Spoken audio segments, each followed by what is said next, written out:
সুৰাবটল প্ৰচাৰ কৰাৰ ক্ষেত্ৰত উত্তৰ পূবৰ বজাৰ দখল কৰাৰ স্বাৰ্থত যিদৰে এটা বহিৰাগত প্ৰতিষ্ঠানে যিদৰে অসমৰ অভিমান অসমৰ যি গৌৰৱ মা কামাখ্যাৰ প্ৰতিকৃতি তাৰ লগতে উজনি অসমৰ ৰংঘৰৰ প্ৰতিকৃতি এই মুহূৰ্তত তেওঁলোকে বিজ্ঞাপনৰ জৰিয়তে প্ৰচাৰ কৰাৰ এই মুহূৰ্তত যি ষড়যন্ত্ৰ ৰচিছে তাক লৈ এই মুহূৰ্তত প্ৰতিজন অসমীয়াই এই বিষয়টোক লৈ এক প্ৰকাৰ জাঙুৰ খাই উঠিছে আৰু বিশেষকৈ মই পুৱাৰে পৰা জনাইছিলোঁ যে কামাখ্যা মন্দিৰ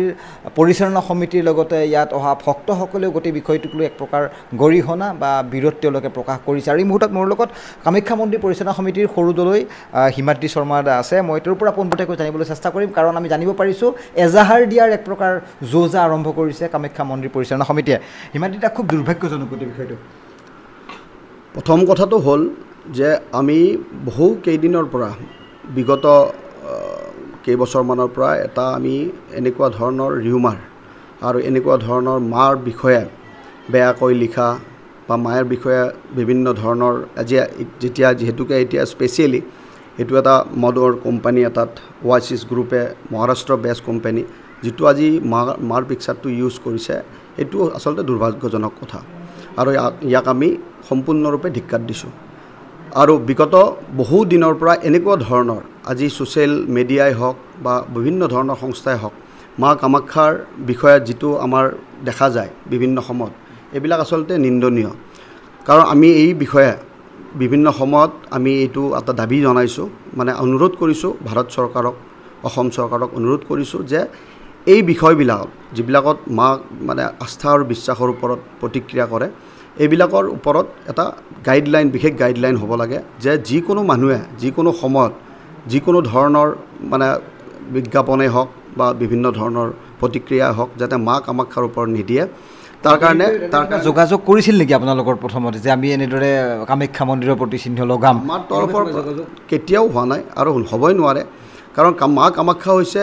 ব্ৰহ্মাণ্ডৰ মাতা ইয়াতে এইটো সাধাৰণ মন্দিৰ নহয় ইয়াৰ ওপৰত মাৰ ওপৰত যদি কোনোবাই কিবা বিৰূপ্তি বা বিভিন্ন ধৰণৰ যদি কৰে বিপৰীত প্ৰতিক্ৰিয়া কৰে তেতিয়া নিশ্চয় আমি ইয়াৰে ওপৰত একশ্যন লৈছোঁ বা আগতেও লৈছোঁ বা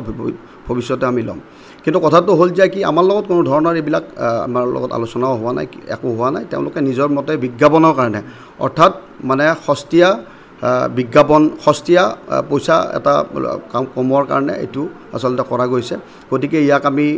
গভীৰ মানে আমি নিন্দা দিছোঁ আৰু এই বিষয়ত আমি ভৱিষ্যতেও ইয়াৰলৈ আমি ষ্টেপ ল'ম মাক লৈ কিদৰে সাহস কৰিব পাৰে আপুনি কল্পনা অগোচৰ গোটেই বিষয়টো এটা সুৰা কোম্পানী উত্তৰ পূৰ্বাঞ্চলত তেওঁলোকে বেপাৰ চলাব আৰু তেনেধৰণৰ এটা বটলতৰ যি বেনাৰত মা কামাখ্যাৰ ফটো হওক বা আমি ৰংঘৰৰ আমি যেতিয়া চিহ্ন দেখিবলৈ পাম তেতিয়াহ'লে আমাৰ মনতো কিছু প্ৰতিক্ৰিয়া কৰে আঘাত কৰে থানাই দেখিছোঁ এই মুহূৰ্তত প্ৰতিবাদৰ লগতে এজাহাৰ দাখিল কৰিছে বিভিন্ন দল সংগঠনে কিবা তেনেকুৱা আপোনালোকে যোজা চলাইছে থানাৰ কাষত নিশ্চয়কৈ আমি থানাৰ কাষত যাম আৰু আমি অলৰেডি আমি ইয়াৰ কাৰণে আমি বনাইছোঁ এফআইআৰ বনাইছোঁ আৰু আমি এফআইআৰ দিম আৰু আমি এইটো সকিয়ানি কৰি দিছোঁ যে এতিয়া খুব সোনকালে তৎক্ষণিকভাৱে মাৰ যিটো পিকচাৰ লগাইছে সেইটো পিকচাৰ তৎক্ষণিকভাৱে উঠাই দিয়ক আৰু তেওঁলোকে ক্ষমা বিচাৰিব লাগে যে গোটেই সমগ্ৰ আচলতে এইটো মা কামাখ্যা মন্দিৰটো সমগ্ৰ ভাৰতবৰ্ষ গোটেই ব্ৰহ্মাণ্ডৰ গোটেই বিশ্বৰে যিহেতুকে সেই গোটেই পাব্লিকক মানে জনসাধাৰণক তেওঁলোকে ক্ষমা খুজিব লাগে যে এনেকুৱা ধৰণৰ যে ভৱিষ্যতেও যাতে তেনেকুৱা ধৰণৰ কোনো চিন্তাই নকৰে দিয়াটো দূৰৰ কথা কিন্তু চিন্তাই যাতে নকৰে সেইটো ক্ষমা খুজিব লাগে আৰু আমাৰ তাৰ পৰা দাবী থাকিল যে তেওঁলোকে অনতিপলমে ক্ষমা খুজি আৰু এই পিকচাৰটো যিটো পিকচাৰ লগাইছে এইটো উঠাই দিয়ক আৰু উঠাই দি কিনে নতুনকৈ তেওঁলোকে যেনেকৈ ধৰণৰ যিটো ছিষ্টেম আছে সেই ছিষ্টেম মতে তেওঁলোকে কৰক আমাৰ তৰফৰ পৰা দাবী থাকিল এইটো কিন্তু এই মুহূৰ্তলৈকে ক্ষমাৰ কথা দূৰৈত এই মুহূৰ্তলৈ কোনো তেওঁলোকে স্পষ্টীকৰণ দিবলৈ সাহস গোটাব পৰা নাই কিন্তু কোৱা হৈছে কামাখ্যা মন্দিৰ পৰিচালনা সমিতিৰ ফালৰ পৰা যে তেওঁলোকে থানাৰ কাষলৈ যাব কিন্তু চৰম মানসিকতাৰ যিটো স্খলনৰ এখন ছবি যিখন ছবিক লৈ এই মুহূৰ্তত প্ৰতিজন অসমীয়া জাঙুৰ খাই উঠিছে এনেদৰে বহু দুষ্কাৰ্য বহু অপশক্তিয়ে সংঘটিত কৰিব পাৰে তেওঁলোকৰ বাবে কিছু সকিয়নি থাকিব আপোনালোকৰ নিশ্চয়কৈ আমাৰ সকিয়নি আছে যে আমি যিহেতুকে মাৰ এইটো ভক্তপ্ৰাণ ৰাইজৰ আস্থা আৰু বিশ্বাসৰ প্ৰতীক আস্থা আৰু বিশ্বাসত মানুহে কিমান দূৰৰ পৰা মানুহ আহি কিনে ভক্তগণে আহি কিনে ইয়াতে মাৰ চৰণত আহে মাৰ আশীৰ্বাদ ল'ব আহে এনেকুৱা ক্ষেত্ৰত যদি তেনেকুৱা ধৰণৰ এটা পিকচাৰ দেখা পায় বা আৰু বিশেষকৈ মদৰ কোম্পানী এটা কৰাটো খুবেই নিন্দনীয় এইবিলাক বস্তু আচলতে তেওঁলোকে যেটো সস্তীয়া এটা পাব্লিচিটিৰ কাৰণে কৰিছে সেইটো আচলতে কৰিবই নাপায় তেওঁলোকে আচলতে ভগৱতীৰ ৰোষত পৰিব পাৰে ভগৱতীও তেওঁলোকক মানে এয়া কৰিব পাৰে শাস্তি দিব পাৰে কাৰণ এইবিলাক বস্তু ভাবিব লাগে কাৰণ কিয় জানে কিনে কাৰণ মা হৈছে সকলোৰে জনসাধাৰণৰ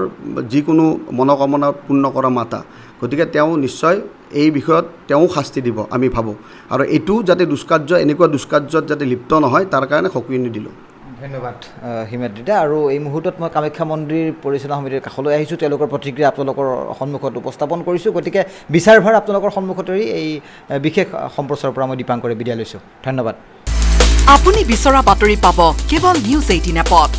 নিউজ 18 এপ ডাউনলোড কৰিবলৈ স্ক্যান কৰক এই QR কোড গুগল প্লে ষ্টৰতো পাব এই নিউজ 18 এপ